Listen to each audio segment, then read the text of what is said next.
ನಮಸ್ಕಾರ ನ್ಯೂಸ್ 24 ಕನ್ನಡ ಚಾನೆಲ್ಗೆ ಸ್ವಾಗತ. ಕರವೇ ಕಾರ್ಯಕರ್ತರಿಂದ ತಾಲೂಕು ಪಂಚಾಯಿತಿ ಕಚೇರಿಗೆ ಮುತ್ತಿಗೆ, ಶಾಸಕರ ವಿರುದ್ಧ ಕರವೇ ಚಂದ್ರಶೇಖರ್ ವಾಗ್ದಾಳಿ. ಈ ಕುರಿತು ಒಂದು ವರದಿ. ಬೇಲೂರು ತಾಲೂಕು ಪಂಚಾಯಿತಿ ಮಳಿಗೆಗಳ ಬಾಡಿಗೆ ಹಾಗೂ ಮರು ಹರಾಜು ಪ್ರಕ್ರಿಯೆಯಲ್ಲಿ ಭಾರಿ ಅವ್ಯವಹಾರ ನಡೆದಿದೆ ಎಂದು ತಾಲೂಕು ಪಂಚಾಯಿತಿ ಕಾರ್ಯನಿರ್ವಹಣಾಧಿಕಾರಿ ಸತೀಶ್ ಹಾಗೂ ಶಾಸಕ ಹುಲ್ಲಳ್ಳಿ ಸುರೇಶ್ ವಿರುದ್ಧ ತಾಲೂಕು ಕರ್ನಾಟಕ ರಕ್ಷಣಾ ವೇದಿಕೆ ಅಧ್ಯಕ್ಷ ಚಂದ್ರಶೇಖರ್ ಅವರು ವಾಗ್ದಾಳಿ ನಡೆಸಿದರು.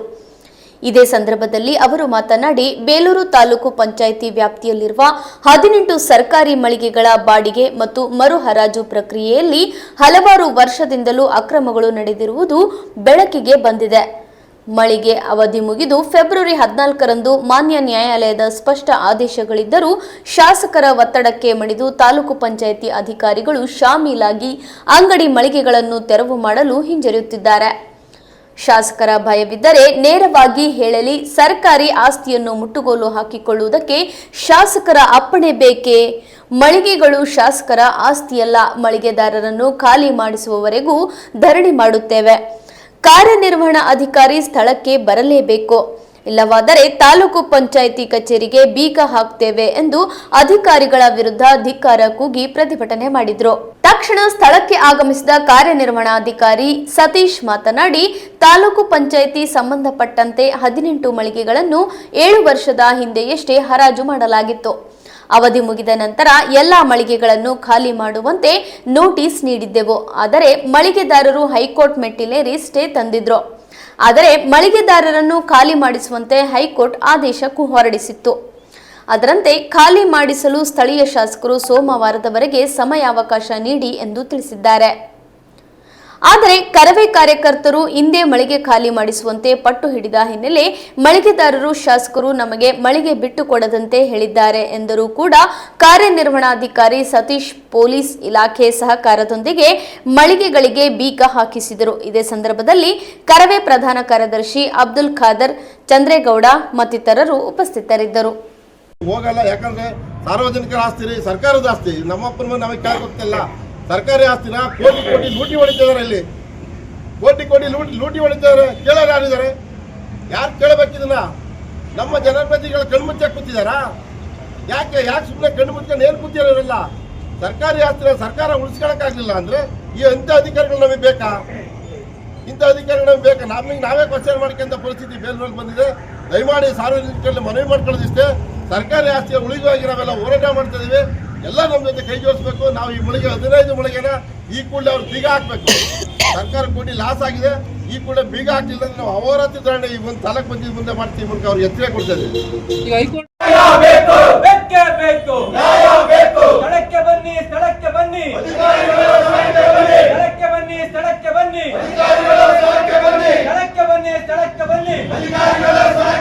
ಕರ್ನಾಟಕ ರಕ್ಷಣಾ ವೇದಿಕೆಯ ಹೋರಾಟಕ್ಕೆ, ಕರ್ನಾಟಕ ರಕ್ಷಣಾ ವೇದಿಕೆಯ ಹೋರಾಟಕ್ಕೆ, ಭ್ರಷ್ಟ ಅಧಿಕಾರಿಗಳಿಗೆ, ಕಣ್ಣು ಮುಚ್ಚಿ ಕುಳಿತಿರುವ ಆಡಳಿತ ವರ್ಗಕ್ಕೆ, ಕಣ್ಣು ಮುಚ್ಚಿ ಕುಳಿತಿರುವ ಆಡಳಿತ ವರ್ಗಕ್ಕೆ ಸ್ನೇಹಿತರಾದಂಥ ಕರ್ನಾಟಕ ರಕ್ಷಣಾ ವೇದಿಕೆಯ ಸದಸ್ಯರು ಕೇಳೋದ್ರಲ್ಲಿ ನಾವು ಕೂಡ ಅದಕ್ಕೆ ಜೋರಾಗಿ ಸರ್, ನಾವು ಕೂಡ ಅವರ ಎಲ್ಲ ಬೇಡಿಕೆಗೆ ಸಕಾರಾತ್ಮಕ ಸ್ಪಂದಿಸಿದ್ದೇವೆ. ಏನಾಗಿದೆ, ನಮ್ಮದು ಒಟ್ಟು 18 ಅಂಗಡಿ ಮಳಿಗೆ ಬೇಲೂರು ಪಟ್ಟಣದಲ್ಲಿದೆ. ಅಲ್ಲಿ ಭಾಳ ಹಿಂದೆ ಸುಮಾರು 7 ವರ್ಷದ ಹಿಂದೆ ಅವರೆಲ್ಲರೂ ಕೂಡ ಹರಾಜು ಮೂಲಕ ಅದನ್ನು ಕೊಟ್ಟಿರ್ತಾರೆ ಮತ್ತು ಅವರ ಟೈಮ್ ಕೂಡ ಮುಕ್ತಾಯ ಆಗಿದೆ. ಈಗಾಗಲೇ ಅವ್ರನ್ನ ಖಾಲಿ ಮಾಡೋದಕ್ಕೆ ನಾವೆಲ್ಲ ಕಾನೂನು ಪ್ರಕಾರ ಕ್ರಮ ತಗೊಂಡಿದ್ವಿ. ಆದರೆ ಈ ಹಿಂದೆ ಅವರು ಹೈಕೋರ್ಟ್ ಹೋಗಿದ್ದರಿಂದ ಆ ಹೈಕೋರ್ಟ್ ಡೈರೆಕ್ಷನ್ ಕೊಟ್ಟಿತ್ತು, ಪಬ್ಲಿಕ್ ಎವಿಕ್ಷನ್ ಪ್ರಿಮೈಸಸ್ ಆ್ಯಕ್ಟ್ ಅಡಿಯಲ್ಲಿ ಅವ್ರ ಮೇಲೆ ಕ್ರಮ ಜರುಗಿಸಿ ತಾವು ಖಾಲಿ ಮಾಡಿಸ್ಬೋದು ಅಂತೇಳಿ. ಆ ಪ್ರಕಾರ ಈ ಹಿಂದೆ ಇದ್ದಂಥ ವಸಂತಕುಮಾರ್ ಅವರು ಪಬ್ಲಿಕ್ ಎವಿಕ್ಷನ್ ಆ್ಯಕ್ಟ್ ಅಡಿಯಲ್ಲಿ ಇಒ ಕೋರ್ಟಲ್ಲಿ ಇಒ ನ್ಯಾಯಾಲಯದಲ್ಲಿ ಪ್ರೊಸೀಡಿಂಗ್ಸನ್ನು ಮಾಡಿ ಅವ್ರನ್ನ ಖಾಲಿ ಮಾಡಿಸೋದಕ್ಕೆ ಎಲ್ಲ ಪ್ರಕ್ರಿಯೆ ಮಾಡಿದ್ರು. ಆದರೆ ಅವರು ಮಾಡಿದಂಥ ಇಒ ಕೋರ್ಟಿನ ಆದೇಶದ ವಿರುದ್ಧ ಇವರು ಜಿಲ್ಲಾ ನ್ಯಾಯಾಲಯದಲ್ಲಿ ತಡೆ ತಂದು ಆ ಇಡೀ ಪ್ರೊಸೀಡಿಂಗ್ಸನ್ನು ಕ್ವಾಶ್ ಮಾಡಿ ಜಿಲ್ಲಾ ನ್ಯಾಯಾಲಯ ಅದನ್ನು ಮತ್ತೆ ರೀಪ್ರೊಸೀಡಿಂಗ್ ಮಾಡಿ ಆದೇಶ ಮಾಡಿದ್ರು. ಆ ಪ್ರಕಾರವಾಗಿ ನಾನು ಬಂದ ನಂತರ ಈ ತಾಲೂಕಿಗೆ ಅದನ್ನು ರೀಪ್ರೊಸೀಡಿಂಗ್ ಮಾಡಿ ಮತ್ತೆ ನಾವು ಅಂತಿಮ ಆದೇಶವನ್ನು ಅವರ ಎವಿಕ್ಷನ್ ಆರ್ಡರ್ನ ಮಾಡಿದ್ವಿ. ಅವ್ರನ್ನ ಆ ಅಂಗಡಿ ಮಳಿಗೆಯಿಂದ ತೆರವುಗೊಳಿಸೋದಕ್ಕೆ ಆದೇಶವನ್ನು ಮಾಡಿ ಸರ್ಕಾರದ ನಿಯಮದ ಪ್ರಕಾರ ಪಬ್ಲಿಕ್ ಎವಿಕ್ಷನ್ ಆ್ಯಕ್ಟ್ ಪ್ರಕಾರ 45 ದಿನ ಅವರಿಗೆ ಕಾಲಾವಕಾಶವನ್ನು ಕೊಡಬೇಕಾಗಿತ್ತು. ಆ ಕಾಲಾವಕಾಶವನ್ನು ಕೂಡ ಕೊಟ್ಟಿವಿ. ಮೊನ್ನೆ ಶನಿವಾರಕ್ಕೆ ಅವ್ರ 45 ದಿನ ಕಾಲಾವಕಾಶ ಮುಗಿದಿದೆ. ಈ ಖಾಲಿ ಮಾಡಿಸ್ಬೇಕಾಗಿತ್ತು. ಈ ಮಧ್ಯೆ ಮಾನ್ಯ ಶಾಸಕರು ನಮಗೆ ನಿರ್ದೇಶನ ಕೊಟ್ಟು ಮಾನವೀಯತೆ ದೃಷ್ಟಿಯಿಂದ 1 ತಿಂಗಳ ಅವಕಾಶ ಕೊಡಿ ಅಂತ ಕೇಳಿದ್ದರಿಂದ ಮತ್ತು 1 ತಿಂಗಳ ನಂತರ ನೀವು ಅವ್ರನ್ನ ಖಾಲಿ ಮಾಡಿಸಿ ಅಂತ ನಮಗೆ ರಿಕ್ವೆಸ್ಟ್ ಮಾಡಿದ್ದರಿಂದ ಈಗ 1 ತಿಂಗಳ ಅವಕಾಶ ನಾವು ಕೊಡಬೇಕಾಗಿದೆ ಮಾನ್ಯ ಶಾಸಕರ ಸೂಚನೆ. ಆ ಪ್ರಕಾರ ನಾನು ಮತ್ತೆ ಶಾಸಕರನ್ನು ಕನ್ವಿನ್ಸ್ ಮಾಡಿ ಇದೆಲ್ಲ ಈ ಸೆನ್ಸಿಟಿವಿಟಿನ ಶಾಸಕರಿಗೆ ಆದಷ್ಟು ಬೇಗ ಅವ್ರನ್ನ ಖಾಲಿ ಮಾಡಿ. ಸರ್ ಎಷ್ಟು ಬಾಡಿಗೆ ಇವತ್ತು ಅವರು ಅಕಸ್ಮಾತ್ ನಮ್ಮ ಇಒ ಪ್ರೊಸೀಡಿ ಆದೇಶದ ವಿರುದ್ಧ ಏನಾದರೂ ಜಿಲ್ಲಾ ನ್ಯಾಯಾಲಯದಲ್ಲಿ ಮತ್ತೆ ಸ್ಟೇ ತಗೊಂಡ್ಬಿಡ್ತಾರೆ ಅನ್ನೋ ಕಾರಣಕ್ಕಾಗಿ ಜಿಲ್ಲಾ ನ್ಯಾಯಾಲಯದಲ್ಲಿ ನಾವು KV8 ಕೂಡ ಫೈಲ್ ಮಾಡಿದ್ವಿ. ನಾವು KV8 ಫೈಲ್ ಮಾಡಿದ ಕಾರಣಕ್ಕಾಗಿ ಅವ್ರಿಗೆ ಜಿಲ್ಲಾ ನ್ಯಾಯಾಲಯ ಸ್ಟೇ ಕೊಟ್ಟಿಲ್ಲ ಮತ್ತು ಅವರ ಅಹವಾಲನ್ನು ಕೂಡ ಜಿಲ್ಲಾ ನ್ಯಾಯಾಲಯಕ್ಕೆ ಕೇಳಿಲ್ಲ. ಅವ್ರ ಕೇಸನ್ನು ಡಿಸ್ಮಿಸ್ ಮಾಡಿದ್ವಿ. ಈಗ ಹೈಕೋರ್ಟ್ನಲ್ಲಿ ಅವರು ಅಪ್ರೋಚ್ ಆಗಿಬಿಡ್ತಾರೆ, ಅಲ್ಲೇನೋ ಸ್ಟೇ ತಗೊಂಡ್ಬಿಡ್ತಾರೆ ಈ ಅವಧಿಯಲ್ಲಿ ಅನ್ನೋ ಕಾರಣಕ್ಕೆ ಇವತ್ತು ನಾವು ಹೈಕೋರ್ಟಲ್ಲಿ ಕೂಡ KV8 ಫೈಲ್ ಮಾಡಿದ್ವಿ. ಸರ್ ಈಗ 18 ಮಳಿಗೆಗಳಿಂದ ಎಷ್ಟು ಬಾಡಿಗೆ ನಮಗೆ ಬಾಕಿ ಬರ್ತದೆ ಸರ್? ಸುಮಾರು ನಮಗೆ ಒಂದು ಲೆಕ್ಕಾಚಾರದ ಪ್ರಕಾರ ಸುಮಾರು 40ರಿಂದ 50 ಲಕ್ಷ ಬರ್ತದೆ. 50 ಲಕ್ಷ ಸರ್. ಈಗ 50 ಲಕ್ಷ ಅಂದರೆ ಸರ್ ಇವತ್ತು ತಾಲೂಕ್ ಪಂಚಾಯತ್ ಅಭಿವೃದ್ಧಿಗೆ ಅದೇ ಹಣ ಸಾಕಾಯಿತು ಅಂತ ಸರ್ ಅವರು ವಾದ ಸರ್ ಇವತ್ತು. ಅದಕ್ಕೆ ನಾನು ಬಂದ ಮೇಲೆ ಏನಾಗಿದೆ, ಮುಂಚೆ ಏನಾಗ್ತಾ ಇತ್ತು ಸುಮಾರು 58 ಲಕ್ಷ ಬಾಡಿಗೆ ಇತ್ತು. ನಾನು ಬಂದ ನಂತರ ಕಳೆದ 3-4 ತಿಂಗಳಿಗೆ ಸುಮಾರು 15 ಲಕ್ಷ ಬಾಡಿಗೆಯನ್ನು ವಸೂಲಿ ಮಾಡಿದ್ದೀನಿ ಈಗಾಗಲೇ. ಇನ್ನು ಮಿಕ್ಕಿದ್ದು ಕೂಡ ಬಾಡಿಗೆಯನ್ನು ವಸೂಲಿ ಮಾಡಿಯೇ ಅವ್ರನ್ನ ಖಾಲಿ ಮಾಡಿಸ್ತಾರೆ. ಅಧಿಕಾರಿಗಳು ಖಾಲಿ ಮಾಡಿಸಿ ಅದನ್ನ ಬಹಿರಂಗ ಹರಾಜು ಮಾಡಬೇಕು ಅನ್ನೋದೇ ನಮ್ಮ ಉದ್ದೇಶ ಇದೆ. ಒಂದೊಂದು ಇವತ್ತಿನ ಮಾರ್ಕೆಟ್ ರೇಟಲ್ಲಿ ಒಂದೊಂದು ಅಂಗಡಿ ಮಳಿಗೆ ಕೂಡ 20ರಿಂದ 25 ಸಾವಿರ ಹೋಗುತ್ತೆ ನಮ್ಮೆಲ್ಲರೂ ಗೊತ್ತಿದೆ. ಅದನ್ನು ಬಹಿರಂಗ ಹರಾಜು ಈ ಹರಾಜು ಮೂಲಕ ಖಚಿತವಾಗಿ ನಾವು ಕ್ರಮ ತಗೊಳ್ಳುತ್ತೇವೆ. ನೀವು ಶಾಸಕರು ಹೇಳ್ತಿದ್ದೀರಾ, ಶಾಸಕರು ಹೇಳಿದಾರಲ್ಲ, ಶಾಸಕರು ಹೇಳಿದ್ರೆ ಆಧಾರ ಇದೆಯಾ? ಆಧಾರ ಎಲ್ಲದಕ್ಕೂ ಇಟ್ಕೊಳಕ್ಕಾಗಲ್ಲ. ಅವ್ರನ್ನ ಫೋನ್ ಹೇಳಿರ್ತಾರೆ, ರಿಕ್ವೆಸ್ಟ್ ಮಾಡಿರ್ತಾರೆ, ಈ ಥರ ಎಲ್ಲ ಆಗಿರುತ್ತೆ ಎಲ್ಲದಕ್ಕೂ. ಸರ್ ಒಟ್ಟಿಗೆ ನಿಮ್ಮ ಶಾಸಕರು ಒತ್ತಡ ಇದೆ ಈ ಪ್ರಕರಣದಲ್ಲಿ? ಒತ್ತಡ ಇಲ್ಲ, ಅವರು ಒಂದು ಮಾತು ಹೇಳಿದ್ರಿಂದ ಅವ್ರ ಗಮನಕ್ಕೆ ತರಬೇಕು ಅಂತ ಕಾರಣಕ್ಕೆ ಸರ್ ಈಗ ಸುಮಾರು 4ರಿಂದ 5 ಕೋಟಿ ಅವ್ಯವಹಾರ ನಡೆದಿದೆ. ತಾಲೂಕ್ ಪಂಚಾಯತ್ ಏನು ಬಾಡಿಗೆ ಬರ್ಬೇಕು ಸುಮಾರು 15ರಿಂದ ಹಿಂದಿನವರೆಗೂ 4 ಕೋಟಿಯಿಂದ 5 ಕೋಟಿ ನಷ್ಟ ಆಗಿದೆ ತಾಲೂಕ್ ಪಂಚಾಯತಿಗೆ ಬರೋಂತ. ಇದರಿಂದ ಅಧಿಕಾರಿಗಳು ಶಾಮೀಲಾಗಿದ್ದಾರೆ ಅಂತ ಕೇಳ್ತಿದ್ರೆ ಅವ್ರ ವಿರುದ್ಧ ತಮ್ಮ ಇದೇನಾರು ಲೋಕಾಯುಕ್ತಕ್ಕೆ ಒತ್ತಾಯಿಸಬೇಕು ಅಂತ ಅವ್ರ ಒತ್ತಾಯ. 2020ರಲ್ಲಿ ಹರಾಜು ಮಾಡಬೇಕಾಗಿತ್ತು. ಅವತ್ತಿನಿಂದನೂ ಅವರು ಹೈಕೋರ್ಟಲ್ಲಿ ಹೋಗಿ ಇದರಿಂದ ಸುಮಾರು 4-5 ವರ್ಷದಿಂದ ಕೋರ್ಟಲ್ಲಿ ಇದ್ದಿದ್ದಕ್ಕೆ ಅದು ತಡ ಆಗಿದೆ. ಈಗ ನಾವು ಮುಂದಿನ ವಾರ ಅದನ್ನು ಖಂಡಿತ ಕ್ರಮ ತಗೊಂಡ್ತೀವಿ. ನಾವು ತಗೊಳ್ಳೋದು ಬಾಕಿ. ಸರಿ, ಅಂಗಡಿ ಒಳಗೆ ನಿಮ್ಮ ಆಫೀಸ್ ಮುಂದೆ ಅದು ಅದನ್ನು ಸೇರ್ಕೊಂಡು ಖಾಲಿ ಮಾಡಿಸೋದು ಖಾಲಿ ಮಾಡ್ತಾರೆ, ಡೆಮಾಲಿಷ್ ಮಾಡ್ತಾರೆ. ಇಲ್ಲ ಇರುತ್ತೆ. ಈಗ ಒಂದು ಅಲ್ಲಿ ಅಧಿಕಾರಿಗಳು ಈಗ ಶಾಸಕರು ಹೇಳಿದಾರಂತ ಮಾಧ್ಯಮ ಮುಂದೆ ಹೇಳಿಕೆ ಕೊಡ್ತಿದ್ದಾರೆ. ನಮಗೆ ಇದುವರೆಗೂ ಗೊತ್ತಿಲ್ಲ. ನಾವು ಪ್ರತಿಭಟನೆ ಮಾಡ್ಬೇಕಾದ್ರೆ ಯಾವ್ದಾದ್ರು ರಾಜಕಾರಣ ಒತ್ತಡ ಇತ್ತೋ, ಯಾರೋ ನಿಮಗೆ ಒತ್ತಡ ಹಾಕ್ತಾರೆ ನಾವು ಕೇಳ್ತಿದ್ವಿ. ಈಗ ಅವ್ರಿಗೆ ಒತ್ತಡ ಹಾಕಿದಂಗೈತೆ. ಈಗ ನಾವು ಹೇಳೋದೊಂದೇ, ಇದು ಸರ್ಕಾರಿ ಆಸ್ತಿ, ಶಾಸಕರ ಮನೆ ಆಸ್ತಿ ಅಲ್ಲ ಇದು. ದಯಮಾಡಿ ಅರ್ಥ ಮಾಡ್ಕೊಳ್ಳಿ ಅಧಿಕಾರಿಗಳೇ, ಇದು ನಿಮ್ಮನೆ ಆಸ್ತಿ, ಸರ್ಕಾರಿ ಆಸ್ತಿ ಇದು. ನಾವು ಶಾಸಕರು ಕೇಳೋ ಅವಶ್ಯಕತೆ ನಮಗಿಲ್ಲ. ನಾವು ಕೇಳ್ತಾರೆ ನಿಮ್ಮನೆ ಆಸ್ತಿ, ನಾವು ಕೇಳ್ತಾರೆ ಸರ್ಕಾರಿ ಆಸ್ತಿನ ಸರ್ಕಾರ ನೀವು ಉಳಿಸ್ಕೊಳ್ಳಿ ಅಂತ ನಾವು ನಿಮಗೆ ಕೇಳ್ತಿರೋದು. ನೀವು ಶಾಸಕರಿಗೆ ಹೇಳ್ತಿರೋ, ಮಂತ್ರಿಗಳಿಗೆ ಹೇಳ್ತಿರೋ, ನಮ್ಗೆ ಅವಶ್ಯಕತೆ ನಮಗೆ ಅದು ಬೇಕಾಗಿಲ್ಲ. ಅದು ನಮಗೆ ಬೇಡವಾದ ವಿಚಾರ.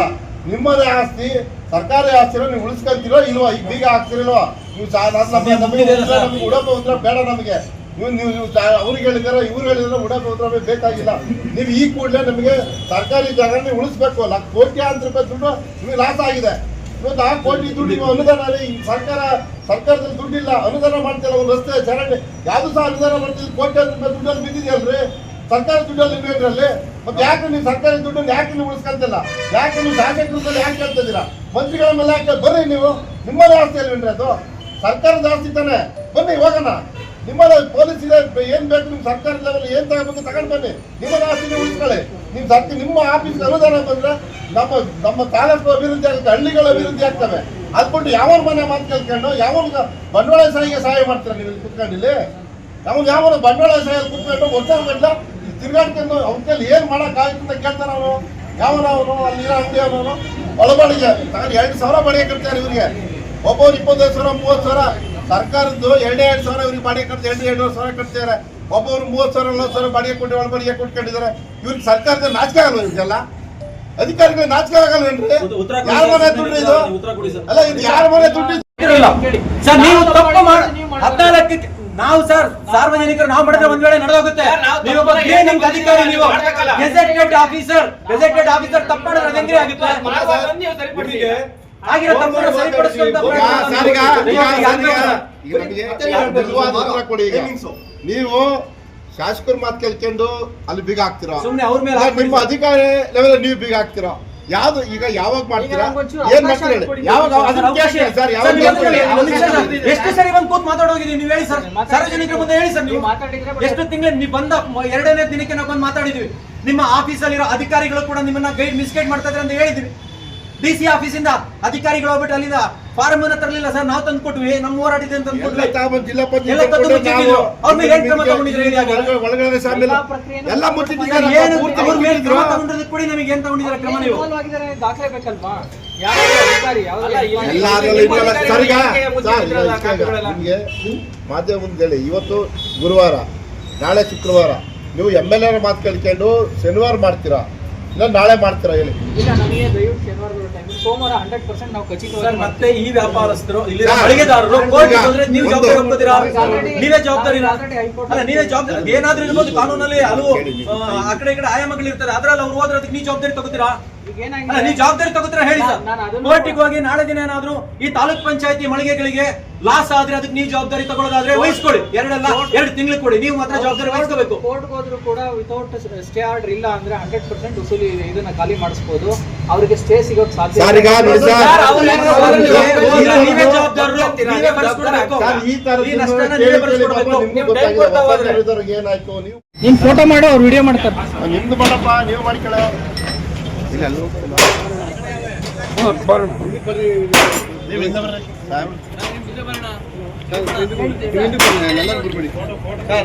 ಸ್ವಲ್ಪ ಇಲ್ಲದೆ ಹಂಗೆ ಇಟ್ಕೊಳ್ಳಿ. ನಾನು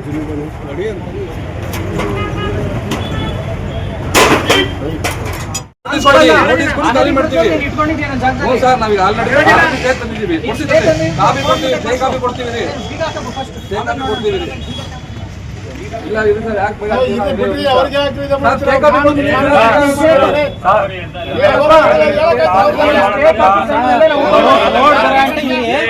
ಆಮೇಲೆ ತೆಗೀರಿ ಅಂದರೆ ನಾವು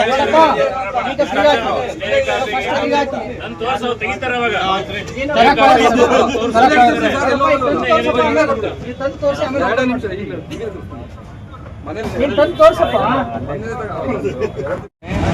ಒಂದು ಪ್ರತಿವಾದಿಯಾಗಲಿ ಅಥವಾ ಅವರು ತಡೆಯುವುದಾಗಲಿ ವಾದಿಯ ದಾವಾ ಅನುಸೂಚಿ ಸೊತ್ತಿಗೆ ತಂಟೆ ತಕರಾರು ಮಾಡದಂತೆ, ವಾದಿಯನ್ನು ದಾವಾ ಸೊತ್ತಿನಿಂದ ಕಾನೂನು ಬಾಹಿರವಾಗಿ ಹೊರಹಾಕದಂತೆ ಅಂತ ಹೇಳಿದರು. ಅದು ಮುಖ್ಯಾಧಿಕಾರಿ ಬಂದು ಹೊರಹಾಕಂಗಿಲ್ಲ. ಕೋರ್ಟ್ ಏನಂತ ಪಾವತಿ ಈಗ ಸರ್ಕಾರ